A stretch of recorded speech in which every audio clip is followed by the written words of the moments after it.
माननीय अध्यक्ष महोदय, जब हमारी सरकार बनी और सरकार बनने के बाद मैं और उप मुख्यमंत्री महोदय ने शपथ ली, सभी विभाग के अधिकारी, प्लानिंग, फाइनेंस डिपार्टमेंट के लोग आए, देखा कि शिक्षा संस्थान चलाने हैं, मेडिकल कॉलेज चलाने हैं, कृषि एग्रीकल्चर यूनिवर्सिटी चलानी है, सरकारी कर्मचारियों की पे देनी है, अधिकारियों की पे देनी है, दिन प्रतिदिन का खर्चा चलाना है, तो देखा कि तिजोरी में पैसा ही नहीं है।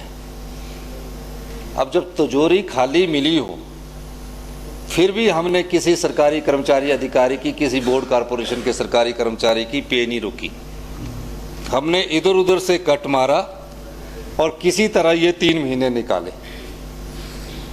किसी तरह हमने 3 महीने निकाले और उस 3 महीनों में हमने अपनी व्यवस्था को थोड़ा ठीक किया, क्योंकि जो व्यवस्था थी वो बिगड़ चुकी थी। व्यवस्था ठीक करने में तो समय लगेगा ना। अब जो माननीय आपने बोला दूसरी तरह से जवाब देना, तो मैं उसका दूसरी तरह से सरल तरीके से जवाब दे रहा हूँ। अब जो माननीय सदस्य ने कहा है कि कहीं आपके पेमेंट्स के बारे में बात कही है कि किस पीडब्ल्यूडी की कोई पेमेंट है या आईपीएच की कोई पेमेंट किसी कॉन्ट्रैक्टर की रुकी है, मेरा ये मानना है कि हमने किसी कॉन्ट्रैक्टर और आईपीएच की पेमेंट नहीं रुकी। अगर आपके ध्यान में कोई ऐसे आता है कि इस पैसे रुकने के कारण, इस बोलने तो दीजिए, इस पैसे रुकने के कारण किसी की पेमेंट रुकी हो और बजट एलोकेशन हो, तो उसको हम पेमेंट को उस कॉन्ट्रैक्टर के उपलब्ध करवा देंगे।